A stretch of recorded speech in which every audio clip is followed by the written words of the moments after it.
La lumière s'est éteinte et l'obscurité a apporté quelque chose avec elle. Bienvenue à Mystère de minuit. Je suis votre hôte Gustave. Faites-nous part de l'endroit d'où vous écoutez l'émission. Vos commentaires guident ces histoires comme des étoiles. Commençons. Le soleil s'était levé ce samedi-là avec une sorte de promesse en or qui donnait l'impression que le village de Charnley Fold était totalement immunisé contre les troubles du monde entier.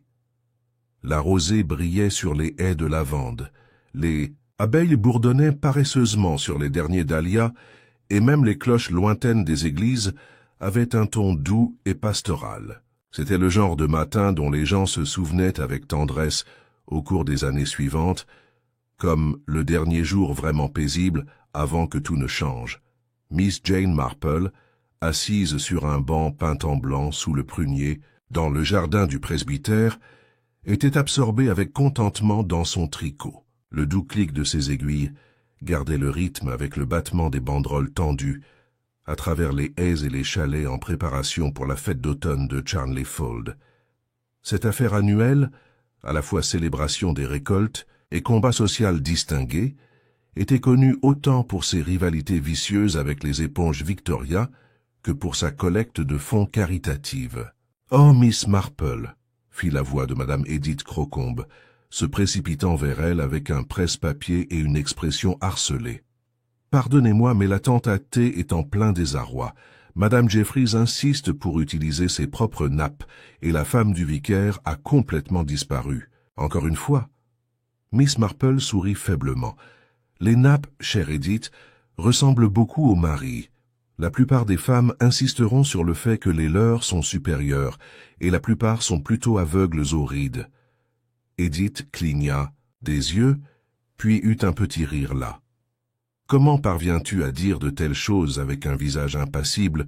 Je ne le saurai jamais. » Alors qu'Edith s'éloignait en toute hâte, le bourdonnement sourd d'une abeille attira l'œil de Miss Marple. Elle jeta un coup d'œil vers l'extrémité du jardin, où, au-delà du mur couvert de lierre, se trouvaient les hangars d'apiculture de M. Giles Arbuthnot. Un homme curieux, M. Arbuthnot, chimiste à la retraite, à la voix douce, mais avec une curieuse intensité derrière ses lunettes rondes. Il avait déménagé à Charnley Fold il y a 3 ans et se consacrait à l'apiculture avec le dévouement d'un moine. Il était connu pour produire le meilleur miel de fleurs sauvages du village et pour être plutôt protecteur envers ses abeilles. Ce fut donc assez étrange quand, à peine 1 heure plus tard, le même M. Arbuthnot déferla en trombe. Oui, en trombe, à travers le terrain de la fête, ses bottes tachées de boue, son chapeau de paille de travers et son visage mortellement pâle. « Mes abeilles !» s'écria-t-il à personne en particulier, bien que plusieurs têtes se tournèrent vers lui. « Ils sont partis, tous les derniers. » Le révérend Peeling, qui venait juste de terminer le jugement du concours de moelle, fronça profondément les sourcils. « Partis? Que veux-tu dire, Jill? Ils ont disparu. Les ruches sont vides. » Et sa voix tomba ici pour devenir un murmure feutré et horrifié. Il y a du sang sur l'herbe. Un halètement ondulait dans la foule rassemblée comme le vent traversait les roseaux. Sang, chez Arbuthnot. La fête fut rapidement oubliée alors qu'un groupe de villageois commençait à se diriger vers la propriété de l'apiculteur, à la curiosité dépassant toute réelle prudence. Miss Marple, très doucement, plia son tricot et se leva. « Du sang et des ruches vides, » murmura-t-elle, plus pour elle-même que pour n'importe qui d'autre. C'est une combinaison inhabituelle. Tandis qu'elle suivait la foule, ses yeux observaient chaque détail, les murmures précipités et alimentés par les ragots, les regards prudents entre voisins et le regard furtif échangé entre Madame Bletchley et son locataire, le jeune monsieur Weeks qui avait récemment commencé à travailler pour aider monsieur Arbuthnot le week-end. Il était à peine midi, mais le jour avait déjà changé. L'ordre tranquille de la vie du village, cette fragile illusion de la parfaite tranquillité anglaise, venait d'être percée. Et même si personne ne le savait encore, au coucher du soleil, il y aurait un corps. Au moment où le soleil commençait, sa lente descente vers les collines, Les ruelles tranquilles de Charnley Fold étaient pleines de spéculations. La fête, autrefois un charmant tourbillon d'étals garnis de dentelles et de gâteaux au citron, s'était divisée en groupes nerveux, de villageois chuchotants. Même le tirage au sort pour le thé au crochet de Madame Jeffries, un événement très attendu, a été entièrement oublié. À l'intérieur du Red Fox Inn, devenu un quartier général non officiel des discussions villageoises, les pintes étaient servies avec un peu plus d'urgence, et les conversations portaient la charge électrique du malaise collectif. À une table d'angle, le vieux monsieur Pendlebury, qui vivait à Charnley Fold bien avant l'arrivée du chemin de fer, et qui le désapprouvait toujours, tira une bouffée de sa pipe et déclara avec toute la confiance de quelqu'un qui n'avait jamais eu raison. « Écoutez mes paroles, ce sont des gitans. Je vous l'ai dit à tous, la semaine où ce wagon est arrivé à Welham Woods, nous allions avoir des ennuis.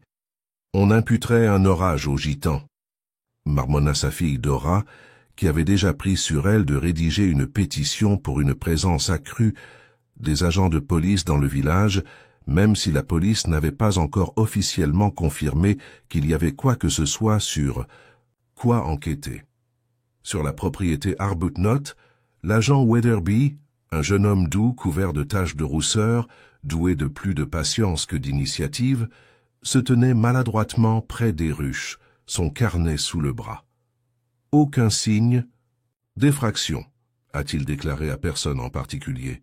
« Aucun signe des abeilles non plus, juste disparu. »« Les abeilles ne disparaissent pas tout simplement », a déclaré Madame Partridge, la maîtresse de poste, sur un ton qui suggérait qu'elle l'avait lu quelque part une fois. « Ils sont comme des chats. Ils se souviennent de l'endroit où se trouve la maison. » Miss Marple, qui se tenait tranquillement au bord du petit rassemblement près du rucher, ne l'interrompit pas. Ses mains étaient vaguement jointes devant elle, et son expression était celle d'une légère curiosité. Rien de place. Pourtant, ses yeux bleu pâle s'attardèrent sur l'arrosoir renversé près du chemin de la ruche. Il portait une bosse, comme s'il avait été frappé violemment, et non par une chute. Giles Arbuthnot, ayant retrouvé un peu de son sang-froid, était assis sur une caisse retournée, son visage étant un curieux mélange d'indignation et de chagrin. C'étaient des ruches saines, des colonies fortes. Quelque chose les a effrayés, ou quelqu'un l'a fait. Il hésita, puis ajouta « Et le sang, là, juste à côté du poteau, séché maintenant, mais il était frais ce matin. » L'agent Weatherby hocha sobrement la tête, se grattant la tempe. « Nous avons prélevé un échantillon. Le docteur Winstanley y jettera un œil, probablement un animal. Un renard, peut-être. »« Aucun renard n'ouvrirait une ruche, » marmonna Arbuthnot les yeux plissés. Miss Marple se tourna légèrement au bruit des pas qui approchaient. C'était l'épouse du vicaire, Madame Helen Pilling, qui réapparaissait enfin après sa mystérieuse absence plus tôt dans la matinée. Ses joues étaient rouges et il y avait un ourlet déchiré sur sa jupe. Elle semblait désorientée mais sourit rapidement à la foule. « Terriblement désolée d'avoir raté le jugement, » dit-elle à bout, de souffle, en effaçant la saleté de sa manche. « J'étais dans le verger inférieur, j'ai perdu la notion du temps. » Le verger, remarqua silencieusement Miss Marple, était directement adjacent à la propriété Arbuthnot, mais elle ne dit rien, se contentant de hocher gentiment la tête lorsque la femme du vicaire passa devant elle. Plus tard dans la soirée, alors que le village était plongé dans des spéculations nerveuses et que le constable retournait à son bureau avec très peu de résultats pour sa journée de travail, Miss Marple s'assit de nouveau sous son prunier. Son tricot reposait sur ses genoux intacts. Elle observait le ciel crépusculaire, où quelques abeilles, tardives des ruches de quelqu'un d'autre, tissaient des motifs paresseux dans le crépuscule.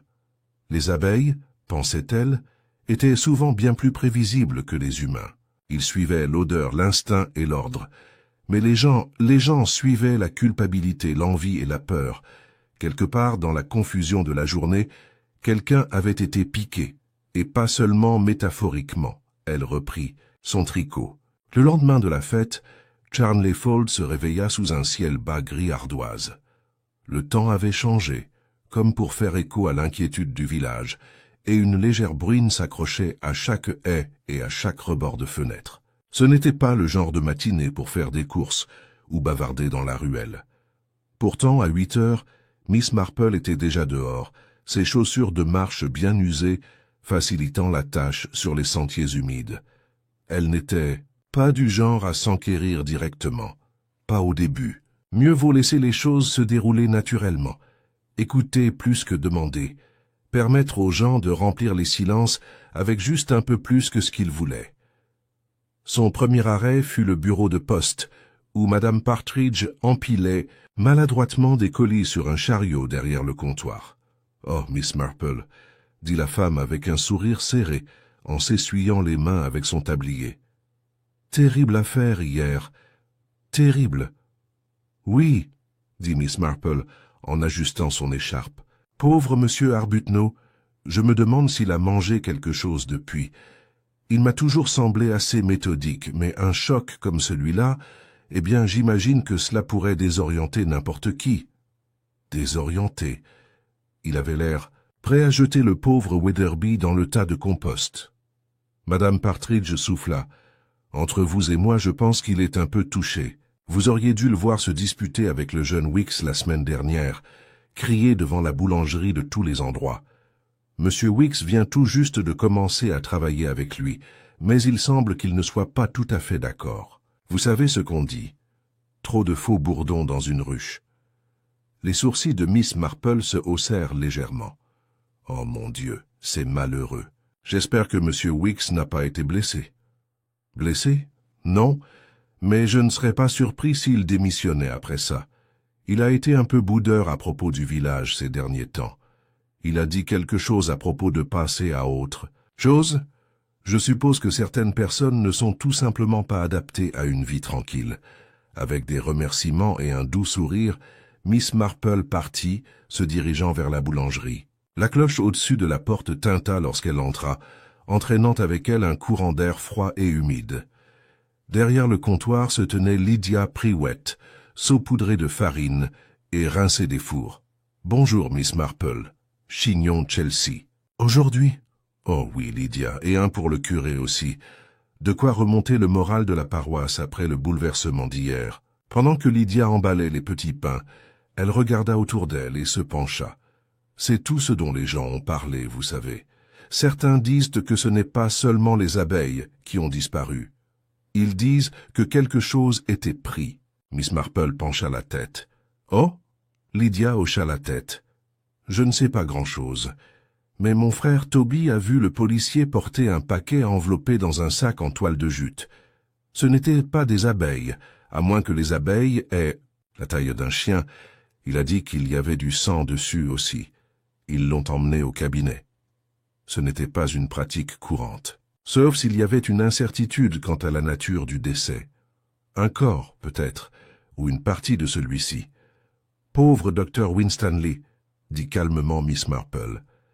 Il est plutôt surmené ces jours-ci. Je ne serais pas surpris s'il buvait à nouveau, marmonna Lydia en fermant la boîte. Je l'ai vu quitter Madame Bletchley vers minuit la semaine dernière, et elle ne le fait même pas. À voir, je n'ai plus mal à la hanche, plus depuis l'opération. Miss Marple accepta les petits pains avec un remerciement poli, remarquant mentalement l'œil perçant de Lydia. Les potins à Charnley Fold étaient rarement des bavardages inutiles. C'était un sport local. Et souvent, cela sonnait étonnamment vrai. Cet après-midi-là, la présence policière dans le village s'est subtilement accrue. Une voiture en provenance de la gare régionale est arrivée vers 2 heures, transportant l'inspecteur détective Geoffrey Mallory, un homme grand et poli avec un léger accent londonien et un air légèrement condescendant. Il a serré la main du gendarme Weatherby devant le Red Fox Inn, a jeté un œil sur les chalets environnants et a demandé à parler avec Giles Arbuthnot. Miss Marple, qui marchait dans l'allée avec un petit paquet de laine sous le bras, ralentit au rythme de la voix de l'inspecteur, et c'était ici l'endroit. « Ici? »« Oui, » dit Arbuthnot d'un ton raide, juste au bord du chemin de la ruche. « Une tache de sang. Pas beaucoup, mais frais, je n'avais rien touché. Et vous êtes sûr que les abeilles n'ont pas simplement essaimé et déménagé? Cela arrive? Non, je l'aurais su. Les abeilles ne disparaissent pas la nuit sans laisser de traces. Et quelque chose autre était ici, je pouvais le sentir. L'inspecteur émit un son évasif. Et cette dispute avec votre assistant, Monsieur Weeks, est-il vrai qu'il vous a menacé? Arbuthnot hésita. Pas en tant que mot. Il était troublé. Je l'ai surpris en train de fouiller mes papiers dans le hangar. Il a prétendu que c'était une erreur. Il a dit qu'il était curieux de connaître mes notes, mais j'avais écrit quelque chose d'assez privé. Miss Marple ne s'est pas attardée. Elle passa avec un petit signe de tête, à peine remarqué. Mais le nom Mèche maintenant assis plus fermement dans son esprit. C'est plus tard, alors qu'elle prenait le thé avec le vicaire et sa femme, que les instincts de Miss Marple s'éveillèrent véritablement. Le curé, le révérend Lionel Pilling, l'avait invité pour ce qu'il appelait un peu de normalité, mais sa femme était loin d'être à l'aise. Helen Pilling a remué son thé si violemment qu'il a éclaboussé la soucoupe. « Je me sens assez absurde, » dit-elle soudain, « qu'on me demande où je me trouve, comme si j'étais suspecté d'un meurtre. Mystérieux. J'ai simplement perdu la notion du temps dans le verger, c'est tout. Personne ne t'accuse de quoi que ce soit, ma chérie, » dit doucement son mari. Miss Marple eut un petit sourire. « Bien sûr que non. Mais peut-être que cela vous aiderait à vous sentir moins troublé si nous comprenions pourquoi vous étiez là. » Hélène regarda Miss Marple puis son mari, et vice-versa. « J'étais allée rencontrer quelqu'un, » dit-elle enfin précipitamment. « C'est Monsieur Arbuthnot. Il m'a écrit une note, m'a dit qu'il souhaitait me parler en privé, à propos de quelque chose, qu'il avait trouvé. » Le tricot de Miss Marple s'arrêta. « Trouvé ?» demanda le vicaire. « J'ai trouvé quoi ?» Hélène secoua la tête. « Il ne l'a jamais dit, mais il n'est jamais venu. J'ai attendu près d'1 heure. Puis j'ai entendu quelque chose dans les bois, un animal, pensai-je, et j'ai trébuché en courant. J'ai déchiré ma jupe et j'ai décidé d'éviter complètement la fête. J'étais gêné. « Et tu es sûr que le message venait de lui ?» demanda gentiment Miss Marple. « C'était son écriture, je pense. Mais maintenant, je me demande, dehors, la bruine s'était transformée en une pluie continue. À l'intérieur, la tasse de thé de Miss Marple refroidissait, oubliée, un faux billet. Une étrange rencontre, du sang dans l'herbe. Et maintenant, le sentiment grandissant que quelque chose s'était produit mis en scène. Les gens mentaient, pour de nombreuses raisons, honte, peur, autoprotection, mais rarement avec élégance. Elle avait appris depuis longtemps que c'était le petit, des détails bruts qui trahissèrent la vérité, et quelqu'un, semble-t-il, avait pris grand soin de s'assurer que la mauvaise personne trouvait le bon indice.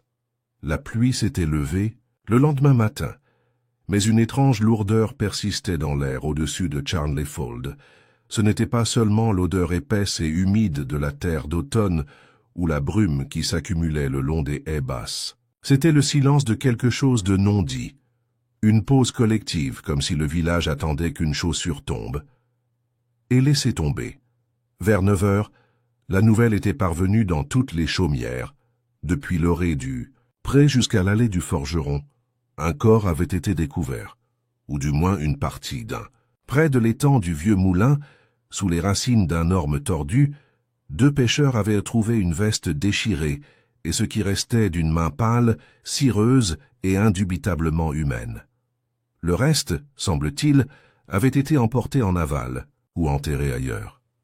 L'agent Weatherby avait l'air malade lorsqu'on l'avait convoqué, et même l'inspecteur Mallory, généralement imperturbable, était devenu visiblement pâle lorsque le docteur Winstanley confirmait ce qu'ils craignaient tous.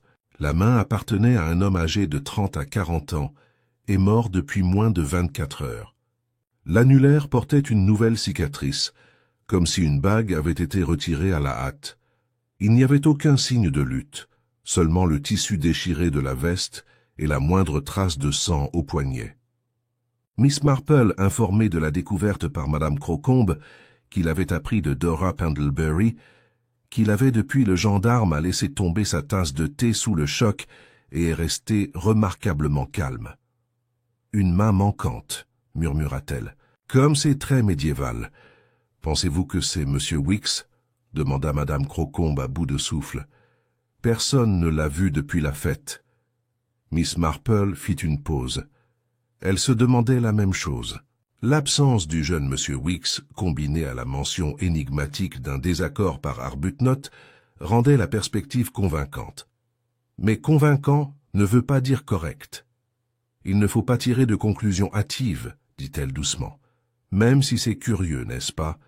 Il travaillait pour M. Arbuthnot, et si cela est lui, cela pose la question. Qui voudrait sa mort? Madame Crocombe se pencha. Il n'était pas originaire de ici, vous savez.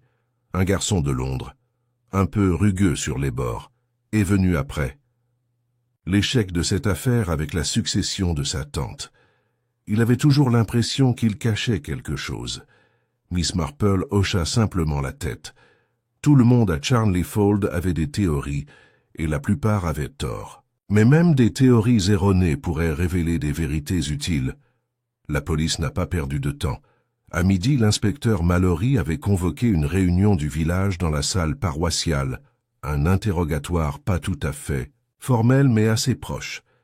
Les villageois se rassemblaient en manteaux mouillés et en col raide, chuchotant dans les coins, jetant des regards en coin lorsque l'inspecteur s'adressait à eux. « Mesdames et messieurs, » commença-t-il d'un ton sec, « j'ai le regret de vous informer que ce qui a commencé comme un cas de bétail disparu, les abeilles de M. Arbuthnot, s'est maintenant transformé en quelque chose de bien plus grave. Des restes ont été retrouvés, et un acte criminel est fortement suspecté. » Des halètements parcoururent la foule. Quelques dames âgées serrèrent leurs broches. Madame Bletchley s'éventa de façon spectaculaire.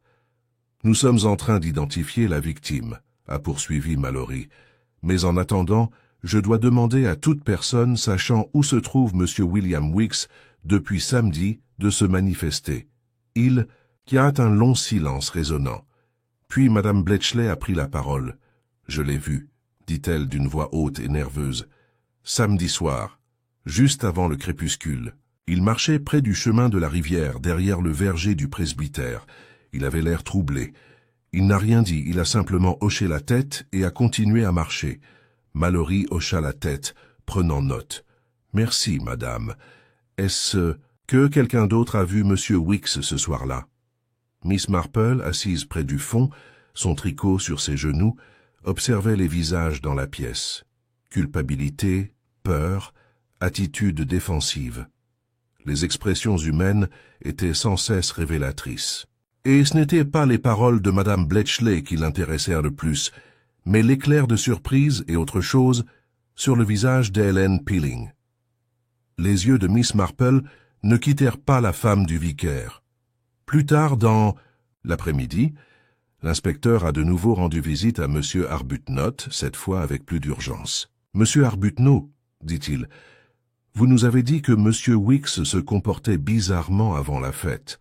En parcourant vos papiers, pouvez-vous nous en dire plus sur ce qu'il aurait pu trouver ?» L'apiculteur, assis devant sa table de travail encombrée, croisait les bras. Il fouinait, c'est tout. Il disait qu'il s'intéressait aux techniques apicoles, mais il ne lisait pas mes notes sur le rucher. Il regardait un de mes vieux carnets, un que j'avais écrit il y a des années, des recettes, des formules de mes années de chimiste. Pourquoi s'en soucierait-il? Arbuthnot hésita.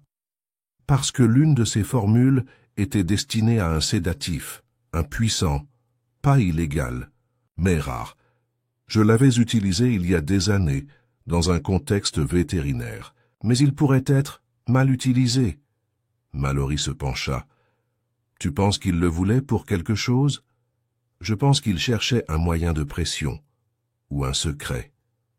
Ce soir-là, alors que le village se blottit sous des parapluies et regardait les agents ratisser les berges de la rivière avec des lanternes, Miss Marple prit le thé avec le docteur Winstanley.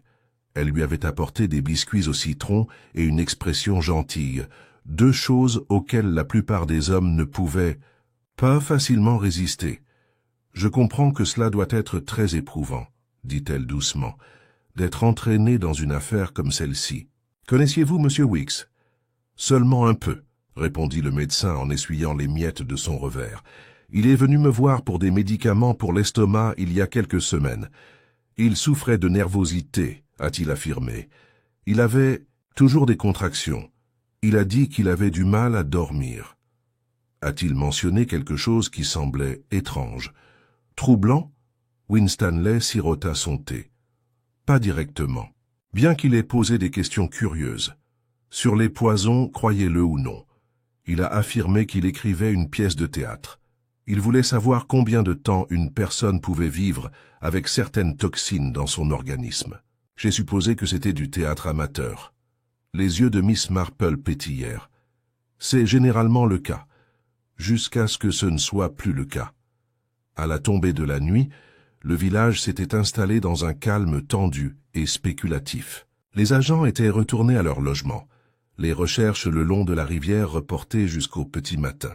La pluie était revenue douce et persistante.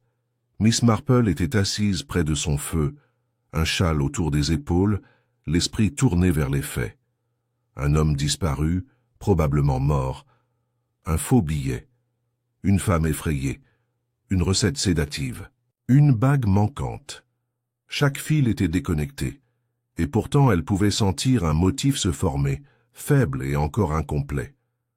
Elle pensa aux abeilles, une ruche en désarroi, une reine détrônée, des ouvrières confuses. Le chaos n'est pas survenu par hasard dans la nature, mais uniquement en réponse à une menace ou à une manipulation. Quelqu'un du village avait remué la ruche, et quelqu'un d'autre, très probablement, avait été piqué à mort à cause de cela. Le brouillard arrivait avant l'aube, s'enroulant sur les champs et les haies comme une marée lente. À l'heure du petit déjeuner, elle s'était épaissie au point que des formes familières, des granges, des arbres et même des voisins, semblaient fantomatiques, à moitié formés. Les villageois de Charnley Fold se déplaçaient plus doucement ce matin-là, parlant à voix basse et regardant par-dessus leurs épaules, comme s'ils s'attendaient à ce que le brouillard lui-même murmure des secrets. Miss Marple, cependant, s'était levée tôt et était sortie avec détermination. La veille, elle avait remarqué quelque chose que personne d'autre ne semblait considérer comme inhabituel, un carré d'herbe broyée à côté du hangar de l'apiculteur, juste au-delà de la dernière ruche. Dans le tumulte de la découverte de samedi, les gens s'étaient précipités dans les environs sans grande attention, mais Miss Marple avait repéré les endroits où les empreintes de pas s'écartaient du chemin principal. Quelque chose, ou quelqu'un, avait emprunté un chemin différent. Et ainsi, châle fermement enroulé contre l'humidité, elle retourna à la propriété Arbuthnot ce matin-là, un panier de scones frais à la main, couverture parfaite pour sa visite. Giles Arbuthnot a ouvert la porte dans son pull de jardinage, les cheveux ébouriffés, les lunettes légèrement embuées. Il ressemblait moins à un homme se remettant d'un traumatisme qu'à un homme perdu dans ses pensées. « Miss Marple, dit-il avec un clin d'œil surpris, tu sors tôt. Je trouve que le brouillard donne au thé un meilleur goût, dit-elle joyeusement en entrant. Et j'ai pensé que tu aimerais peut-être un petit déjeuner que tu n'as pas besoin de chercher. Dans ton garde-manger. » Il sourit légèrement et désigna la cuisine. Alors qu'il faisait bouillir la bouilloire, elle regarda autour d'elle. La cuisine était ordonnée mais clairsemée. Aucun signe d'invité récent, aucune photographie sur les murs. Juste des pots de miel, quelques textes apicoles et une collection de petits flacons en verre vide, soigneusement alignés sur le rebord de la fenêtre. « Vous savez, dit-elle doucement, regardant la vapeur s'échapper de la bouilloire, j'ai lu un jour un livre sur le sabotage des ruchers. Une chose terrible. Un apiculteur rival utilisait de la fumée mélangée à de l'extrait de valériane pour attirer les abeilles de la ruche. Il a dit que cela les rendait dociles, alors quelqu'un pourrait les transporter. » Arbuthnot se tourna lentement. « Valériane, c'est un vieux truc. Tout à fait, » a déclaré Miss Marple. « Dépassé, mais efficace. » Elle laissa cela planer dans l'air pendant qu'il versait du thé. Avez-vous déjà conservé de la valériane? Dans vos magasins, monsieur Arbuthnot? Il hésita. Je l'ai fait, il y a des années. Je ne l'ai pas utilisé depuis des lustres, pas depuis que j'ai appris des pratiques plus éthiques. Miss Marple hocha la tête en sirotant une gorgée. Bien sûr. Après une pause tranquille, elle demanda à visiter le hangar. Il l'y conduisit sans objection, ouvrant le cadenas et ouvrant grand la porte. L'odeur de la cire et de la fumée de bois flottait dans l'air. Des cadres en bois empilés sur un côté, un établi parsemé d'outils et de notes manuscrites. Ses yeux scrutèrent le sol. Aucun signe évident de lutte. Mais près du mur du fond, sous une étagère basse, quelque chose brillait faiblement dans la poussière. Elle se baissa et le récupéra. C'était un bouton plat argenté avec un petit éclat le long du bord, pas particulièrement ancien mais pas moderne non plus. Ne fait pas partie de la garde-robe typique de M. Arbuthnot, qui penchait vers la simple toile et la laine, et certainement pas d'une combinaison d'apiculteur qu'elle ait jamais vue. Elle le retourna entre ses doigts gantés et ne dit rien, mais elle l'a empoché. De retour à la maison, Miss Marple a posé le bouton sur une serviette près de son panier à couture. Elle avait vu une veste avec des boutons comme celui-là, sur William Weeks lui-même, le jour de la fête. Il portait un blazer marron, légèrement trop grand pour lui, et il lui manquait un bouton. Cela ne pouvait bien sûr rien vouloir dire. Il y avait travaillé. Il aurait pu le perdre à tout moment, mais le timing en cas de meurtre était primordial. Cet après-midi-là, l'inspecteur Mallory a mené une autre série d'enquêtes, cette fois axée sur les relations personnelles. Ôté. Presbytère, il a de nouveau interviewé Helen Pilling. Je vous l'ai déjà dit, dit-elle d'une voix tendue. Monsieur Arbuthnot m'a invité au verger, mais il n'est jamais arrivé. Je suis parti quand j'ai entendu quelque chose dans les bois. Quel genre de quelque chose? Elle hésita. Une voix, celle d'un homme. Je pensais que c'était peut-être mon mari qui me cherchait, mais quand j'ai rappelé, personne n'a répondu. Avez-vous vu quelqu'un? Non, juste des ombres. Et vous ne l'avez pas signalé? Elle baissa les yeux. Je ne voulais pas être impliquée. Depuis le coin, Miss Marple, invitée en guise de présence réconfortante, même si Mallory avait à peine toléré sa contribution jusqu'à présent, observa le léger tremblement dans les mains d'Hélène. « Hélène ?» dit-elle doucement. « Est-ce William Weeks qui vous a écrit le message ?» Hélène déglutit. « Non, il a été signé du nom de M. Arbuthnot. Mais maintenant, je me demande si c'est un faux. Et avez-vous parlé de la réunion à votre mari ?» Une pause. « Non, dit-elle. Finalement. Il n'aurait pas approuvé. » Mallory haussa un sourcil. « Pourquoi pas ?» Il y avait des rumeurs. À propos de moi. À propos de M. Weeks et moi parlant en privé. Je voulais éviter le scandale. C'est tout. Mallory a griffonné quelque chose. Mais Miss Marple, avec son expression illisible, ne fit que rien de tel. Elle écoutait les choses non dites. En début de soirée, des nouvelles arrivent du laboratoire de Kingsbridge.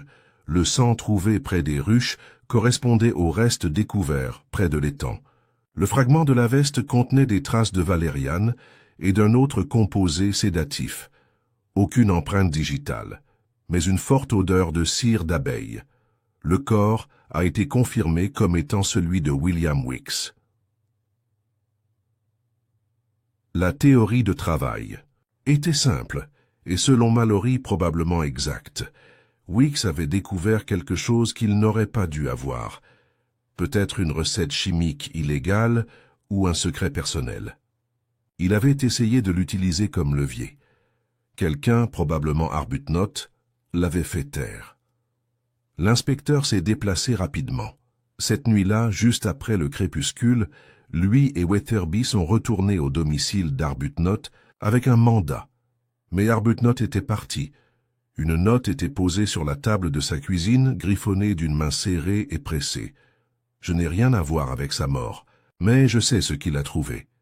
Je dois le prouver avant qu'il ne détruise le reste. Pardonne-moi, Jane, une seule personne dans le village à qui il aurait adressé son prénom. Miss Marple a lu la note 2 fois. Puis, elle se tourna vers Mallory. Vous ne le trouverez pas, dit-elle calmement. Pas encore. Giles est intelligent, mais je crois que je sais peut-être ce qu'il cherche. Mallory la regarda, exaspérée. Et tu vas me le dire? Miss Marple se leva, récupéra son manteau et ses gants et sourit poliment. Avec le temps, inspecteur, mais d'abord, j'aimerais rendre visite à Madame Bletchley. Il y a quelque chose de curieux dans la façon dont ces roses ont fleuri cette année. Très curieux, en effet. Mallory cligna des yeux. Des roses? Mais Miss Marple était déjà à mi-chemin, se dirigeant d'un pas vif vers une maison avec un secret dans son jardin. Le brouillard avait commencé à se dissiper, qu'avec cela la vérité. Au moment où Miss Marple atteignit le portail en fer forgé de Lavender Cottage, connu pour la plupart comme la maison de Madame Bletchley, le brouillard s'était réduit à un fin voile. Le jardin au-delà était étrangement luxuriant pour un mois d'octobre. Les roses fleurissaient encore dans des tons roses et blancs extravagants, un éclat d'été provocateur au cœur de l'automne. L'effet était charmant, voire théâtral. Mais Miss Marple n'était pas là pour admirer les roses. Elle frappa légèrement à la porte, qui s'ouvrit après quelques instants pour révéler Madame Bletchley elle-même, drapée, comme toujours, dans quelque chose de soyeux et légèrement parfumé de sachets de lavande. Ses cheveux étaient trop dorés pour son âge et son sourire trop pratiqué. « Miss Marple, » dit-elle en inclinant la tête, comme c'est inattendu. « Je m'excuse pour l'intrusion, ma chérie. Je passais par hasard et j'ai pensé demander des nouvelles. De vos roses. Elles ont fait parler d'elles au Women's Institute. » Les yeux de Madame Bletchley clignotèrent. « Vraiment? Eh bien, je m'en occupe. Une taille appropriée, une alimentation soignée. J'utilise un petit quelque chose de spécial. »« Oh, j'en suis sûr, » répondit Miss Marple avec un sourire gentil. « Puis-je? » »« Bien sûr. » L'allée du jardin était parfaitement balayée. Pas de feuilles perdues, pas de flaques d'eau. Les roses étaient épaisses et saines le long des treillis, presque aussi sains, leur couleur anormalement vive. Miss Marple se pencha légèrement, reniflant l'une des fleurs. Parfum délicieux. Même si je dois l'admettre, je détecte une légère note en dessous. Quelque chose de médicinal? Madame Bletchley se tendit presque imperceptiblement. Une vieille astuce de jardinier. Un peu d'eau tonique avec de la racine de valériane écrasée éloigne les pucerons. Ah oui, encore de la valériane. Une plante tellement polyvalente, n'est-ce pas? Miss Marple la regarda droit dans les yeux. Même si je me demande, Madame Bletchley, comment on en obtient autant, surtout sous sa forme concentrée. Ce n'est pas quelque chose qu'on achète à la pharmacie de nos jours. Il y eut une longue pause avant que Madame Bletchley ne rit trop fort. « Ma chère Miss Marple, vous ne suggérez pas que j'empoisonne mes roses? »« Non, pas vos roses, » répondit doucement Miss Marple. « Même si je soupçonne que vous avez peut-être partagé vos techniques de jardinage avec quelqu'un qui avait moins d'intention botanique. » Avant que Madame Bletchley ait pu répondre, le portail s'ouvrit derrière eux et l'inspecteur Mallory apparut, son manteau humide et son humeur encore plus sombre. « J'apprécierais un mot, Madame Bletchley, » dit-il catégoriquement. « Nous avons retracé un composé sédatif jusqu'à votre adresse, et j'ai des questions sur votre lien avec feu Monsieur Weeks. »« J'ai toi, » lança-t-elle d'un ton soudain cassant. « Il n'était qu'un locataire. Il a payé tard et a emprunté mes livres sans rien demander. Je connaissais à peine cet homme. »« Mais vous étiez au courant de sa dette, » a déclaré Mallory. « Il devait de l'argent à quelqu'un du village. Et vous étiez au courant pour la bague. » Madame Bletchley hésita. « Quelle bague ?» demanda doucement Miss Marple. Mallory lui jeta un coup d'œil. Monsieur Weeks était en possession d'une bague, un morceau de famille, faisant partie d'une succession contestée qu'il n'a jamais réclamée légalement. Elle a disparu au moment de sa mort. Nous pensons qu'il a peut-être essayé de la vendre à titre privé. « Je n'ai jamais vu de bague, » marmonna Madame Bletchley, les yeux fixés sur les roses. « Et s'il avait quelque chose de précieux, cela ne l'a certainement pas aidé, n'est-ce pas? Ou quelqu'un s'est assuré que ce ne serait pas le cas, » a déclaré Mallory. « Nous devrons fouiller la maison. » La recherche a révélé plus que prévu.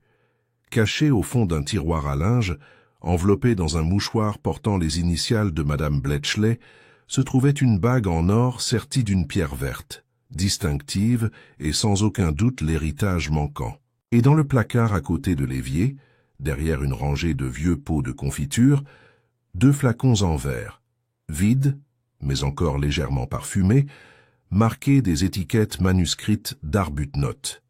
Valériane officinale et extrait. El Mallory les a retenus. Eh bien, dit-il, cela vous met dans une position plutôt difficile, n'est-ce pas? Mais Miss Marple, debout juste derrière lui, ne semblait que modérément intéressée par les flacons. Ses yeux étaient fixés sur le livre ouvert sur la table de la cuisine, un vieil exemplaire de l'apiculture pour les débutants. Entre ces pages se trouvait une note pliée. Elle l'attrapa doucement. Le papier était vieilli, plié plusieurs fois, et l'écriture manuscrite était inégale. Il n'a pas été abordé, mais il était écrit « Vous aviez raison, je n'aurais pas dû le prendre. » Mais je ne pouvais pas la laisser détruire le cahier. Elle savait ce que cela signifiait. Elle savait ce qu'il avait fait. Aucune signature. Mais le visage de Miss Marple restait très immobile. Plus tard dans la journée, alors que Madame Bletchley était en garde à vue et que le village était à nouveau inondé de spéculations chuchotées, Miss Marple prit le thé au presbytère. Hélène Peeling, pâle mais posée, versa ses mains légèrement tremblantes. « Ils ont trouvé la bague, » dit-elle faiblement. « Alors c'était elle. »« Peut-être, » a déclaré Miss Marple. Elle avait certainement les moyens et l'opportunité. Mais le motif, eh bien, ce n'était peut-être pas le sien seul. Le vicaire fronça les sourcils. « Tu veux dire que quelqu'un d'autre l'a aidé ?»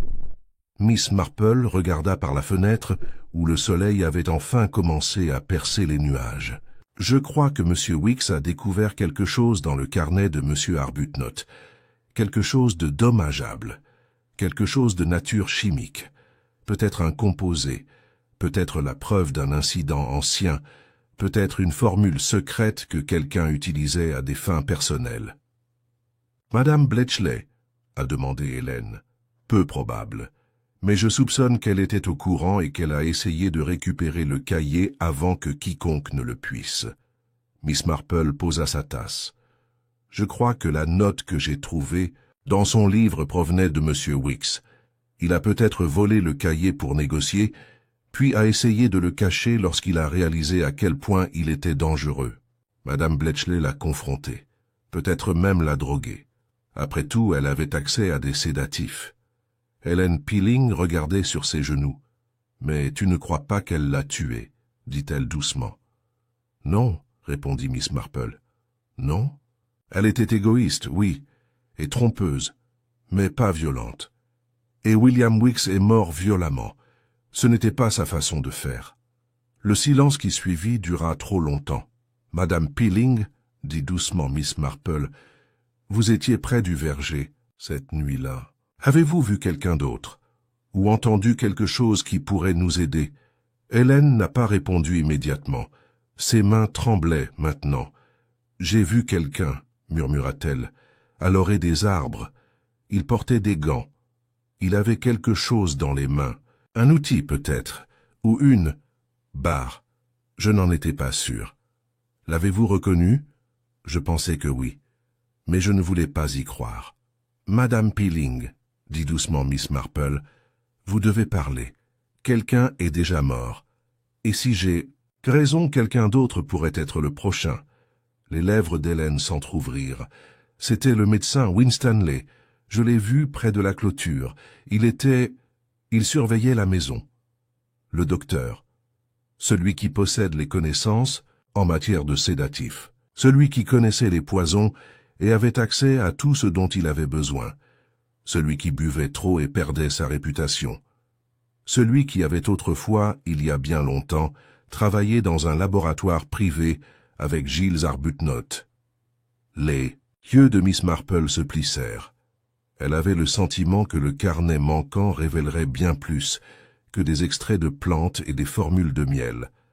Cela révélerait pourquoi William Weeks devait mourir, et qui, dans ce village de secret, avait tué pour protéger une vérité longtemps enfouie. Le lendemain matin arriva avec un froid glacial, une fine gelée glaçant les allées du jardin et rendant cassants les derniers dahlias. Charnley Fold semblait retenir son souffle. La découverte de l'anneau et l'arrestation de Madame Bletchley avaient donné au village de quoi se nourrir, mais le sentiment de clôture n'était pas venu. Au contraire, le malaise s'était accru. Miss Marple savait pourquoi. La vérité, comme le miel, avait commencé à couler du rayon, mais le noyau était toujours caché. Elle était assise avec son tricot sur le bord de son canapé, réfléchissant attentivement à la confession chuchotée d'Helen Pilling. Le docteur Winstanley avait été vu au bord du verger la nuit de la mort de William Weeks. Le médecin avait des motivations, des connaissances et une histoire personnelle avec Giles Arbuthnot. Mais ce qui avait véritablement attiré son attention était quelque chose de plus simple. Une ligne que Weeks avait écrite dans la note cachée dans le livre de Madame Bletchley. Elle savait ce qu'il avait fait. Ce « il » était la pièce manquante. Pas des mèches, pas Arbuthnot, quelqu'un d'autre, le « lui » dont le secret avait suscité chantage et meurtre. L'inspecteur Mallory n'avait pas perdu de temps pour appeler le docteur Winstanley pour l'interroger. Le médecin est arrivé au poste impeccablement habillé, avec une légère odeur de fumée de pipe accrochée à son manteau. Il était calme, trop calme, remarqua Miss Marple lorsqu'elle le vit partir ensuite. L'inspecteur était moins posé. « Je ne lui fais pas confiance », lui murmura Mallory à l'extérieur de la gare. « Il a réponse à tout. Il prétend qu'il traitait Madame Bletchley pour son anxiété, expliquent les flacons. Il dit qu'il se promenait près du verger cette nuit-là pour vérifier un ensemble de blaireaux qu'il surveillait. » « Un ensemble de blaireaux ?» Miss Marple haussa les sourcils. « Cela semble plutôt idéalement rural. » Mallory grogna. « J'ai besoin d'une preuve, un motif, quelque chose de solide. »« Vous ne trouverez ni l'un ni l'autre, » dit doucement Miss Marple, « si vous continuez à chercher aux endroits habituels. » Elle fit une pause. « Inspecteur, puis-je emprunter le gendarme Weatherby pour 1 heure ?» Mallory la regarda avec méfiance. « Pour faire quoi ?»« De vous. » 1 heure plus tard, l'agent Weatherby, de la boue sur les bottes et de la sueur sur le front, se tenait dans un étroit terrain derrière le vieux moulin, l'air déconcerté. « Juste ici, » dit Miss Marple en tapotant le sol avec son parasol. « C'est ici que William Weeks a caché le cahier. Il en avait besoin à proximité, mais pas dans son logement, pas après que Madame Bletchley ait commencé à fouiner. Il était intelligent, mais pas assez intelligent pour penser à long terme. Cet endroit est humide. Il l'aurait enveloppé dans une toile cirée. » Weatherby lui lança un regard sceptique, puis enfonça la pelle dans la terre. Cela n'a pas pris longtemps. À 12 pouces de profondeur, ils l'ont trouvé enveloppé dans des couches de toile cirée, scellées avec de la ficelle. Une fois déballé, le cahier était détrempé sur les bords, mais intact. Miss Marple le feuilleta soigneusement. Formules, remarques, composés expérimentaux. Certains ne sont même pas étiquetés. Et à mi-chemin, une série d'initiales. 12A Blugiar 1992. Winstanley et Arbuthnot, dit-elle doucement. Ils n'étaient pas seulement des collègues. Ils étaient des partenaires, il y a des années. Weatherby cligna des yeux. « En quoi ?» La voix de Miss Marple baissa. « Dans un essai pharmaceutique qui a mal tourné. » Elle a tourné une page. En bas, soulignée en rouge, se trouvait une seule phrase, composée L23. Le retrait provoque une désorientation aiguë. Exposition prolongée mortelle. À côté, la tentative de brevet a échoué. Examen éthique non. Résolu. Giles refuse de détruire les notes. Doit se séparer définitivement du laboratoire. C'était là. Le vrai motif. De retour à son cottage, Miss Marple prépara un nouveau pot de Darjeeling et convoqua l'inspecteur Mallory. Ensemble, ils examinèrent le cahier. Miss Marple expliqua ce qu'elle avait supposé. Weeks avait trouvé le cahier alors qu'il travaillait pour Arbuthnot. peut-être par accident. Il réalisa ce qu'il contenait, un enregistrement d'un composé sédatif abandonné qui avait été discrètement enterré après un essai raté, un composé lié à Arbuthnot et, plus dangereusement, à Winstanley. Weeks avait probablement tenté de faire chanter. « Pourquoi le tuer ?» a demandé Mallory. « Pourquoi ne pas détruire le cahier ?»« Parce que les maîtres chanteurs sont imprévisibles, » a déclaré Miss Marple. « Et Winstanley, je suppose, a plus que quelques péchés enfouis. Une exposition de plus et sa réputation, toute sa pratique médicale, serait perdue. Il ne pouvait pas prendre ce risque, pas à son âge. Et Arbuthnot, il a couru, dit-elle simplement. Il savait que Winstanley pourrait essayer de lui rejeter la faute. Il n'a pas tué Weeks, mais il soupçonnait qui l'avait fait. C'est pourquoi il a laissé la note. Il devait trouver le cahier lui-même, avant que quelqu'un d'autre ne le fasse. Mallory resta silencieuse pendant un moment, et Madame Bletchley. Miss Marple eut un petit sourire. Madame Bletchley essayait de voler le cahier à ses propres fins, peut-être pour le vendre. Elle a trouvé Weeks dans le verger, l'a drogué pour le récupérer, mais ne l'a pas tué. Je soupçonne qu'elle s'est évanouie à cause de l'alcool, ou qu'elle s'est simplement enfuie lorsque les choses sont devenues violentes. Mallory passa une main sur son visage. Alors Winstanley a terminé ce qu'elle avait commencé. Exactement, dit Miss Marple. Et il a laissé le corps près de la rivière. Mais il a commis une erreur, l'anneau. Il n'a pas remarqué qu'il manquait. C'est comme ça que tout a commencé à se dégrader. Ce soir-là, la dernière pièce du puzzle s'est mise en place. L'agent Weatherby, suivant la suggestion de Miss Marple, a fouillé la voiture du médecin. Cachée sous la roue de secours, dans une trousse médicale en cuir noir, se trouvaient les gants décrits par Helen Pilling, portant encore de légères traces de cire d'abeille et de sang. Winstanley a été arrêté cette nuit-là. Le village était abasourdi. Il était leur médecin depuis plus d'une décennie, un homme d'une apparente dignité. Mais derrière des portes closes, la fierté et la peur l'avaient rendu imprudent. Tandis qu'on l'emmenait, il croisa Miss Marple avec un sourire fin et sardonique. « Tu aurais dû être chirurgien, » marmonna-t-il. « Vous avez un talent pour ouvrir les choses. » L'expression de Miss Marple était douce. « Oh, je n'opère pas, docteur. J'observe simplement ce que les autres essaient de recoudre. » Il n'a rien dit d'autre. Plus tard dans la nuit, Miss Marple s'est assise près de sa cheminée, les braises étant faibles. Son tricot restait intact sur ses genoux. L'affaire avait révélé bien plus qu'un meurtre. Cela avait révélé la fragile toile qui maintenait le village ensemble. Comment les mensonges, même les plus anciens, pouvaient se transformer en quelque chose de mortel. Elle pensa à Giles Arbuthnot, toujours porté disparu, fuyant toujours un passé qu'il avait tenté d'oublier. Elle espérait qu'il lui écrirait. Elle avait le sentiment qu'il le ferait. Et tandis que le feu crépitait doucement, elle réfléchissait, comme toujours, non pas au crime lui-même, mais à ce qu'il avait rendu possible, fierté, peur, et la dangereuse croyance selon laquelle les secrets enfouis assez profondément ne fleuriraient jamais. Le lendemain matin, Charnley Fold avait l'impression d'avoir expiré collectivement.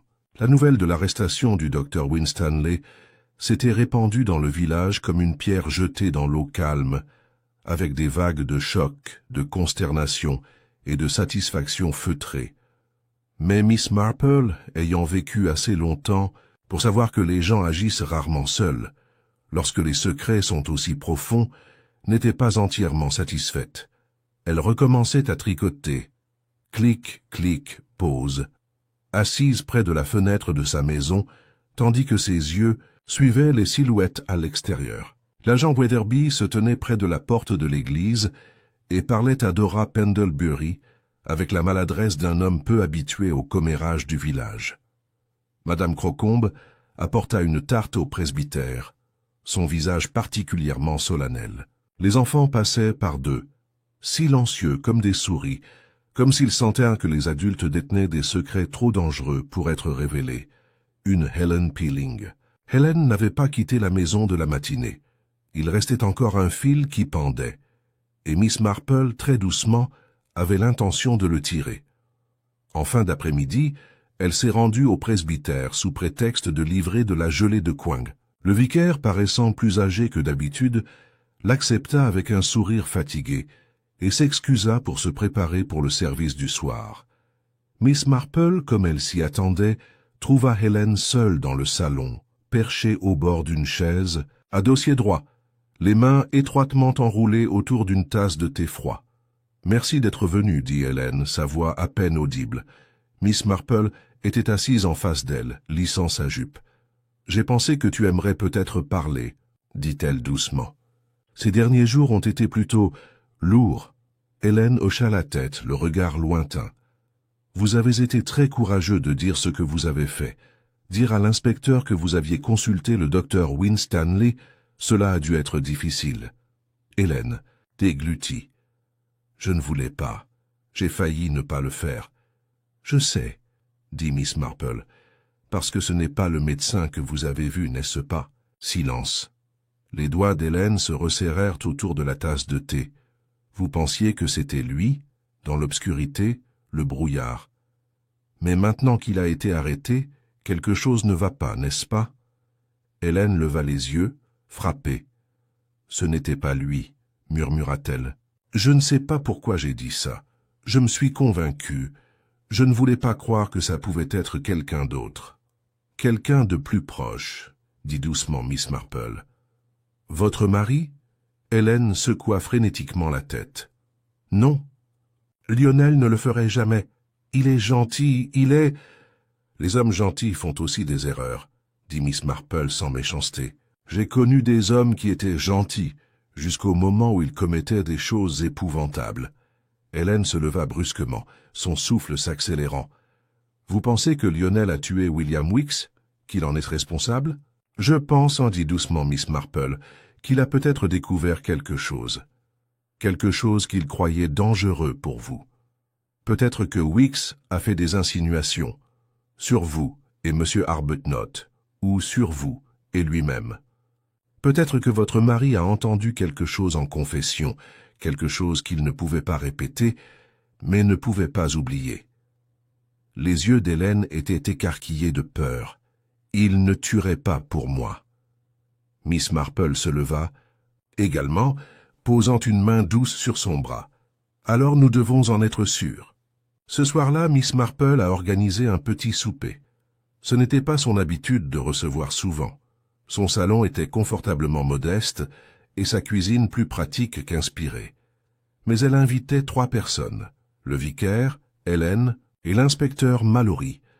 Elle prépara un ragoût simple, servi avec du pain brun et du fromage fort, suivi d'une génoise légère aux poires compotées. Elle parlait avec légèreté, posait des questions sur les affaires du village et ne laissait aucun signe du but profond de ce rassemblement, jusqu'à ce que la dernière tasse de thé soit servie. « Il y a quelque chose de curieux, » dit-elle avec désinvolture. « À propos de la bague, tu ne trouves pas ?» Mallory, surprise par le changement soudain de sujet, hocha la tête. « C'était vraiment la clé. Une fois que nous l'avons trouvée, tout a changé. »« Oui, » acquiesça Miss Marple. Mais je n'arrête pas de me demander, pourquoi a-t-il été supprimé? Le vicaire remua sur sa chaise. Continua Miss Marple. Si quelqu'un voulait simplement la mort de Weeks, pourquoi prendre sa bague? À moins que ce soit destiné à retarder l'identification, ou peut-être à scène la scène d'une manière qui pourrait nous induire en erreur. Mallory fronça les sourcils. Vous voulez dire que le tueur l'a délibérément retiré pour nous? Faire croire qu'il avait été volé? Miss Marple eut un doux sourire. Ou peut-être pour culpabiliser quelqu'un d'autre. Elle se tourna vers le vicaire. Dites-moi, révérend, quand avez-vous réalisé que votre femme mentait? Le silence, qui suivit, fut étouffant. Le visage de Lionel Pilling pâlit, puis rougit. Ses mains tremblaient alors qu'il posait sa tasse de thé. Elle avait peur, dit-il d'une voix rauque. Weeks faisait pression sur elle. Je ne sais pas ce qu'il voulait. De l'argent, de l'attention, peut-être même pour nuire à sa réputation. Il lui a dit qu'il avait des lettres. Il a menacé de les montrer. Je ne l'ai pas cru au début, mais Hélène s'était détournée, les épaules rigides. « Je l'ai suivie, dit le vicaire. Cette nuit-là, je l'ai vue la rencontrer dans le verger.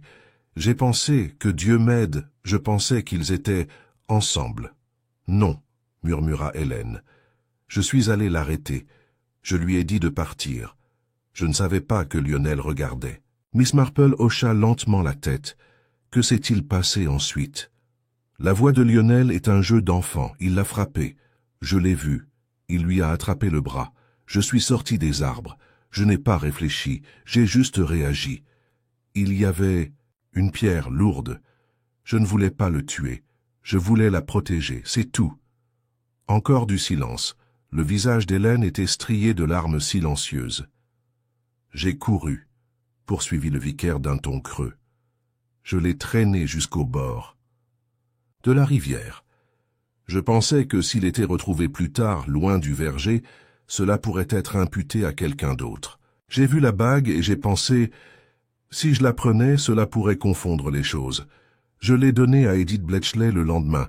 Elle a dit que je l'avais trouvée dans le cimetière.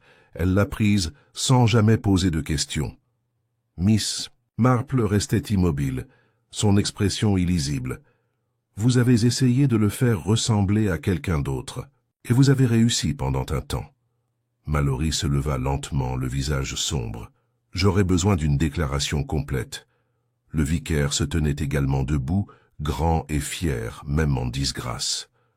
Je vais y arriver, dit-il, mais je vous demande seulement de parler doucement à l'évêque. Je ne demande pas de pardon, seulement de la compréhension. Hélène se leva aussi, tremblante. Je suis vraiment désolée, dit-elle. Je ne savais pas savoir. Miss Marple resta la dernière, lissant sa jupe. Les secrets sont comme les abeilles, Madame Peeling. Laissez en essaim, elles piqueront tout le monde sur leur passage. Mais capturées tôt, eh bien, elles pourraient encore produire du miel. Elle leur lança un long et triste regard. Puis elle débarrassa la table. Cette nuit-là, de nouveau, seule Miss Marple regarda les dernières braises s'éteindre dans son foyer. La vérité, enfin, avait émergé, non pas à partir d'indices ou d'objets, mais de l'observation. À la façon dont les gens tressaillaient, détournèrent le regard et disaient des demi-vérités qu'ils croyaient inoffensives. Et elle avait attendu, comme toujours, non pas pour accuser, mais pour écouter. Il n'y avait aucune joie là-dedans. Mais c'était clair. La justice, comme le miel, mettait du temps à se former. Mais quand c'est arrivé, c'était doux et irrévocable. À la fin de la semaine, Charnley Fold avait commencé le lent travail de réparation de ses bords effilochés. Les journaux avaient fait la une des journaux.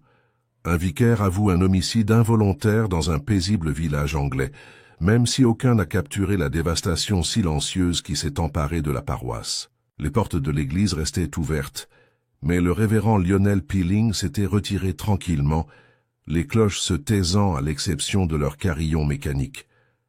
À sa place, la communauté s'est rassemblée en cercle provisoire, au Red Fox Inn, dans la file d'attente des épiciers, près de la boîte aux lettres, offrant sa sympathie de la manière feutrée et latérale que seuls les villages anglais maîtrisent vraiment. Personne n'a célébré la vérité. Il n'y avait là aucun triomphe, seulement la connaissance tacite que quelque chose, autrefois entier, avait été irrévocablement fissuré. Et pourtant, tout le monde n'était pas satisfait. L'inspecteur, Mallory assis avec raideur en face de Miss Marple dans son salon, la regardait avec un mélange d'admiration et de malaise résiduel. « Vous aviez raison à propos du vicaire, dit-il, même si je continue de dire qu'il a fallu du courage pour le coincer ainsi autour d'un thé et d'une génoise. » Miss Marple sourit en croisant doucement les mains. « Le thé est rarement une question de thé, inspecteur. Le plus souvent, il s'agit de ce que les gens révèlent lorsqu'ils pensent qu'ils sont simplement polis. » Il poussa un grognement ironique. « Mais ce que je n'arrive pas à comprendre, ce qui me dérange vraiment, c'est que tout cela semble encore trop propre. Les aveux du vicaire correspondent. Mais à peine. S'il était si certain que Weeks avait des lettres, pourquoi ne pas aller voir la police? Pourquoi agir si imprudemment? Parce que, a déclaré Miss Marple, Il n'a pas agi par certitude. Il a agi par peur et par culpabilité. Mallory se pencha en avant. « Tu penses toujours qu'il y a plus ?» « Je sais que oui, » dit-elle doucement. Le carnet que Weeks a découvert, le composé sédatif. Cela n'a jamais été entièrement expliqué, pas par le vicaire, pas même par Arbuthnot. Mallory fronça les sourcils. « Vous pensez qu'Arbuthnot était toujours impliqué ?»« Je crois, » a déclaré Miss Marple en attrapant une petite pile de correspondances sur sa table d'appoint, que Giles Arbuthnot n'a jamais cessé d'être impliqué.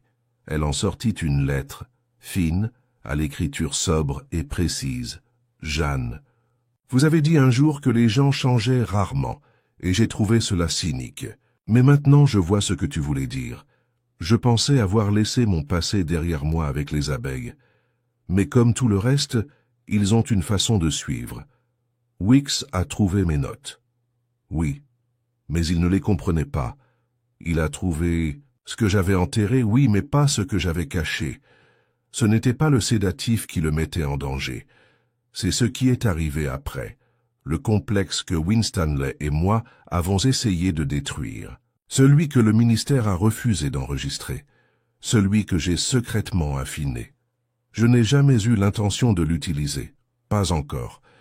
Mais Madame Bletchley voulait des résultats rapides dans son jardin, et Dieu me pardonne, je lui ai donné une fiole. Je pensais qu'elle le diluerait.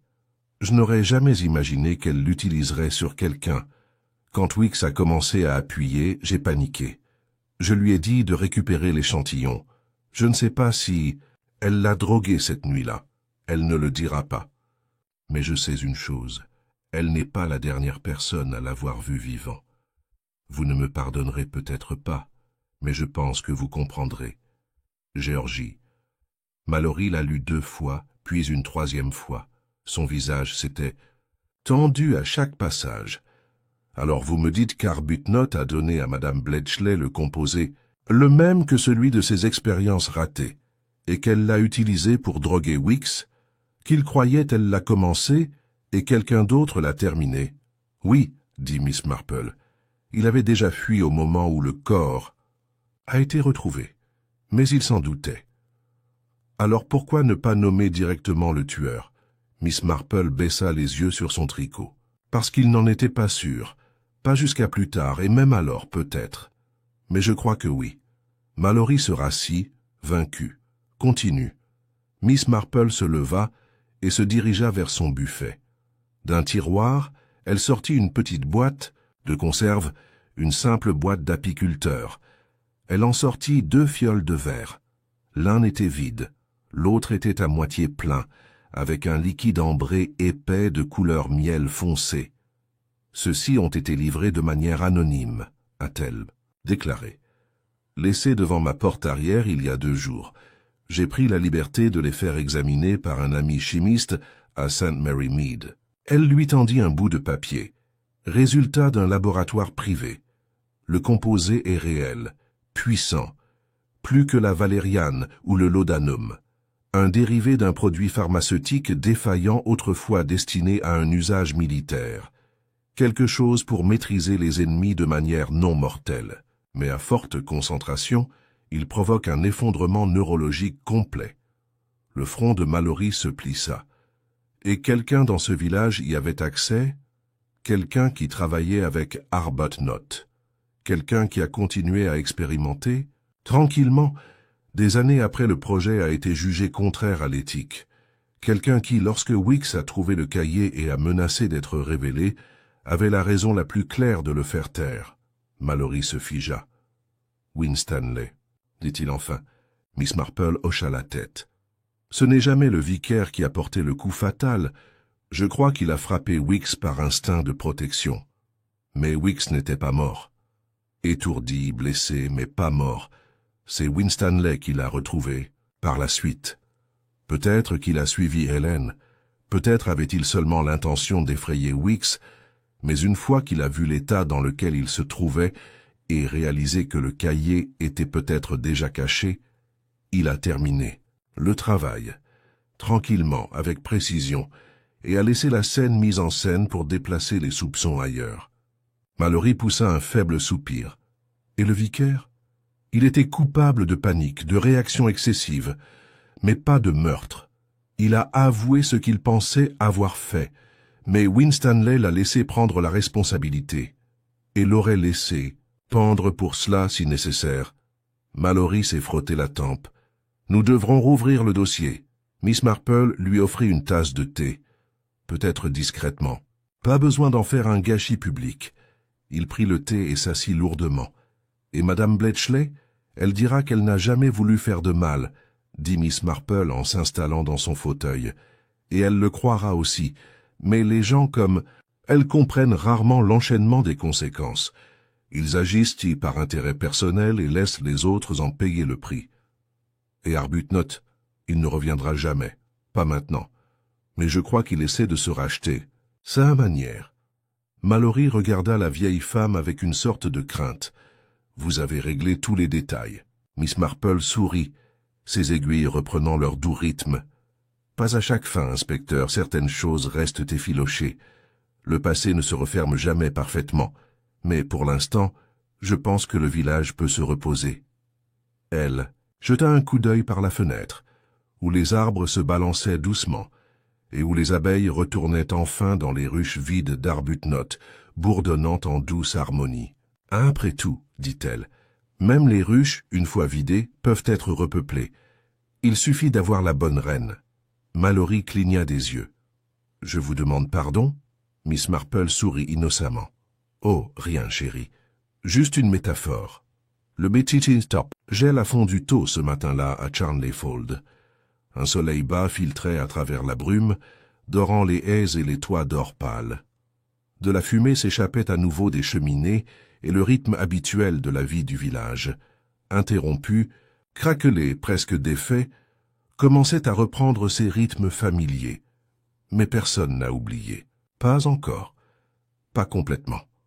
Le docteur Winstanley avait été expulsé discrètement, emmené par les autorités à Kingsbridge, après que de nouvelles accusations aient été révélées.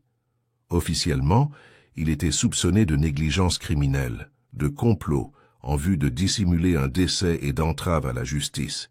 Les anciennes accusations avaient été dissoutes sous la pression des révélations de Miss Marple, même si en vérité, l'inspecteur avait hésité avant de rendre publique la décision. Certains pensaient que justice avait déjà été rendue avec la démission du révérend Lionel Peeling. Mais la vérité, une fois connue, avait une façon de s'affirmer. Le curé, quant à lui, restait au village mais hors de vue. Il avait décliné l'offre de réaffectation de l'évêque qui avait discrètement renoncé à son poste. Il faisait toujours ses promenades matinales, mais ne portait plus le collier. Sa tête était plus souvent inclinée qu'auparavant. Pourtant, il y avait quelque chose d'étrangement paisible dans sa posture, comme si, en abandonnant son poste, il avait redécouvert un peu de son âme. Ellen Peeling n'est pas partie. Elle l'aurait peut-être fait dans d'autres circonstances. Mais il y avait en elle maintenant un sentiment de défi qui n'existait pas auparavant. Elle se tenait plus droite, parlait plus fort au comptoir du magasin et portait sa honte comme un châle qui refusait de se ranger. Elle a aidé dans le jardin paroissial. Elle a lancé un petit cercle de lecture pour femmes. Elle n'a présenté aucune excuse et n'a accepté aucune pitié. Quant à Madame Bletchley, elle est rentrée chez elle sous caution. Mallory, avec les conseils mesurés de Miss Marple, avait décidé de ne pas porter plainte. Les arguments retenus contre elle pour possession de complexes réglementés étaient faibles. Sa complicité dans l'empoisonnement de Wicks s'était avérée au mieux circonstancielle. Bien entendu, elle a tout nié, les fioles, les lettres et même la bague. Elle a affirmé ne pas se souvenir du tout du mouchoir, mais les villageois s'en souviennent. Ces roses se sont fanées anormalement vite cet hiver-là. Les ruches Arbuthnot sont restées vides pendant un certain temps après la disparition de Giles. Leurs charpentes en bois devenaient ternes par la poussière, leurs entrées scellées contre le gel. Mais début décembre, un nouvel homme est arrivé à Charnleyfold, aux épaules larges et calmes, avec les mains déjà calleuses à cause du travail. Il s'est présenté comme un cousin de Giles Arbuthnot, chargé de maintenir la propriété en ordre. Il amène avec lui 5 nouvelles colonies. Miss Marple était l'une des rares à ne pas scier à 2 fois au nom qu'il avait signé au bureau de poste. Jonathan Aycroft, Giles soupçonnait-elle, avait simplement abandonné son nom comme un vieux costume d'apiculteur. Qu'il soit cousin ou pseudonyme, cela ne faisait aucune différence. Elle croyait aux secondes chances. Pour ceux qui les méritaient, les abeilles semblaient être d'accord. Ils s'installèrent rapidement et commencèrent la reconstruction. Au printemps, le miel de fleurs sauvages reviendrait à Charnley Fold. Les ruches bourdonneraient à nouveau. L'inspecteur Mallory rendit visite à Miss Marple une dernière fois avant la fin de l'année. Il apporta une bouteille de sherry, modeste et un sourire légèrement penaud. « Vous avez fait forte impression, Miss Marple, » dit-il en remettant le cadeau. « Kingsbridge vous appelle désormais, l'oracle de Sainte Mary Mead. » Miss Marple rit doucement. « C'est très flatteur, même si je préfère de loin une femme sensée qui écoute plus qu'elle ne parle. » Mallory s'installa dans le fauteuil en face d'elle et accepta le thé qu'elle lui servit. « Vous aviez raison sur tout, » dit-il, pas vraiment une question, pas vraiment une déclaration. « Mais ce que je ne comprends toujours pas, c'est comment tu savais. À propos de Winstanley, à propos du vicaire. Vous n'aviez aucune preuve, pas celle que nous recherchons, juste des fils. Les êtres humains, inspecteur, dit doucement Miss Marple, sont bien plus cohérents qu'ils ne prétendent l'être. La façon dont les gens mentent, dont ils paniquent, dont ils essaient de protéger ceux qu'ils aiment, il n'y a rien de mystérieux là-dedans. Et une fois qu'on a vécu assez longtemps, on voit que la plupart des crimes ne sont pas nés de la méchanceté, mais du désespoir. » Mallory sirota son thé en hochant lentement la tête. « Vous ne pensez pas que Weeks était innocent, n'est-ce pas ?» Miss Marple pencha la tête. « Non, dit-elle. Je pense qu'il était stupide, avide, mais pas cruel.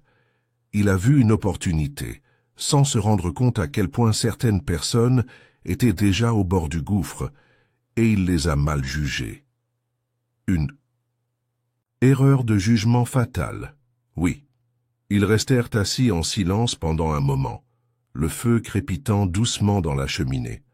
Dehors, le crépuscule tombait. Mallory se leva enfin et lui tendit la main. « Eh bien, si jamais vous vous lassez de la vie de village, dit-il, je connais une certaine gendarmerie qui pourrait avoir besoin d'une femme avec vos talents. » Miss Marple sourit et lui serra la main. « Oh non, inspecteur, mes journées d'aventure se limitent strictement aux magasins de laine et aux mots croisés énigmatiques occasionnels. Mais merci quand même. » Cette nuit-là, Miss Marple s'est assise, près du feu longtemps après que les flammes se soient transformées en charbon rouge. Elle tenait son tricot, mais n'y touchait pas. Ses yeux étaient rivés sur la fenêtre, où les étoiles avaient commencé à cligner des yeux, une à...